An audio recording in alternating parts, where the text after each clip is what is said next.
ध्रुव जी के मन में आ रहा था, जिस माता के उपदेश से हम भजन में लगे, मैं अपनी माता को तो घर पे ही छोड़ आया, वो मैया कहाँ होगी। भगवत पार्षदों ने उनके मन की बात जान ली। नंद सुनंद ने बोले, तुम्हारे जैसे भक्त को जन्म देने वाली माँ पीछे नहीं रह सकती। देखो तुम्हारी माँ का विमान तुमसे ऊपर चल रहा है। और ध्रुव जी ने अपनी माँ को प्रणाम किया। माँ ने वहीं से आशीर्वाद दिया, बेटा तेरे भजन की महिमा से आज मैं भी भगवान के नित्य धाम को प्राप्त कर रही हूँ। पुत्रवती युवती जग सोई, रघुपति भगत जासु सुत। आप लोग कहेंगे हमारे बस की बात थोड़ी कि हमारी संतान भगत हो, क्यों नहीं, तुम्हारे बस की बात है। अब मैया पेट में संतान है, बालक या बालिका जो भी है, जीव है, और मैया सिनेमा देख रही है, टीवी देख रही है, मोबाइल चला रही है। जिन लोगों का मूवी देखना पाप है, उन लोगों से बातचीत कर रही है, तो संतान में अच्छे संस्कार कहाँ से आएंगे। माताएं गर्भावस्था में अत्यंत सावधान हो जाएं, दिन में शयन न करें, सत्य भाषण करें, नित्य भगवान नाम संकीर्तन करें, श्रीमद् भगवद गीता, श्री रामचरितमानस, श्री भक्तमाल विनय पत्रिका, इन पवित्र ग्रंथों को पढ़ें, नित्य सत्संग करें, तुलसी में जल चढ़ावें, सूर्य भगवान को नित्य अर्घ दें और प्रार्थना करें कि हमारा गर्भवत जीव बहुत तेजस्वी हो।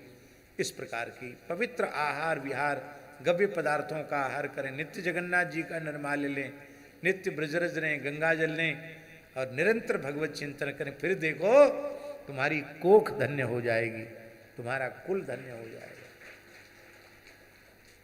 माताएं गर्भ में सावधानी रखती नहीं और सोचती संतान भक्त हो जाए। कैसे भक्त हो जाएगी संतान? ये आपके अधिकार की चीज है। आप चाह के जो चाहें आप वैसी संतान आपकी बन सकती है। सीधे शब्दों में कहें महाराज जी, तो माताओं से यही कहना पड़ेगा कि आप सुनीति माता बन जाइए तो आपका पुत्र ध्रुव हो जाएगा। बोलो भक्तवत्सल भगवान की। हमारे शरीर की अवस्था 9 वर्ष की रही होगी। यज्ञोपवीत संस्कार हमारा हो चुका था 7 वर्ष की आयु में। अब 8-9 वर्ष के बच्चे को कितना ज्ञान होता है? ज्यादा ज्ञान तो होता है। कहीं कोई रिश्तेदारी में बच्चे खा रहे थे तो हम भी खा रहे थे। उनके घर में प्याज बनता था रसोई में, शायद कहीं पड़ा भी होगा, साग में, दाल में, किसी में प्याज पड़ा होगा। हमारे शरीर की माता जी ने देख लिया हूं भोजन करते हुए, एक थप्पड़ जमाई। बोले यहाँ घर की वस्तु कोई भगवान को भोग लगती नहीं, तुमने कैसे खाई? भले ही इसमें प्याज लहसुन ना हो, पर इनके बर्तनों में घर में प्याज लहसुन आता है, तुमने क्यों खाए? और उनसे भी लड़ पड़ी कि हमारे बालक को तुमने भोजन कैसे करा? बोले सब खा रहे थे। खिलाफ? बिल्कुल नहीं। हम कितना सावधानी से रखते हैं बच्चों के संस्कार बिगड़ने न पावे। हमसे बोले इसलिए तुमने जनेऊ कराया, जनेऊ बदलो।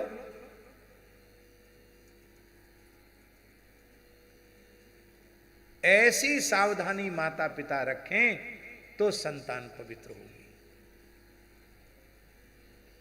न गर्भ में सावधानी, न बचपन में सावधानी, न युवावस्था में सावधानी, फिर जब पूरे राक्षस हो जाते हैं तब कहते हैं महाराज दिन चढ़े तक सोता है, जो नहीं खाना चाहिए वो खाता है, जो नहीं पीना चाहिए वो पीता है, किसी को नहीं मानता, माँ नहीं मात पिता नहीं देवा, साधुन सन करवा वहीं सेवा, जिनके यह आचरण भवानी, ते जानो निश्चर संप्राणी।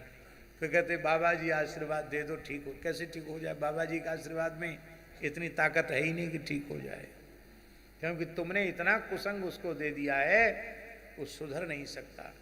हंसाने के लिए नहीं कह रहे हैं। अभी एक सज्जन हमसे बोल रहे थे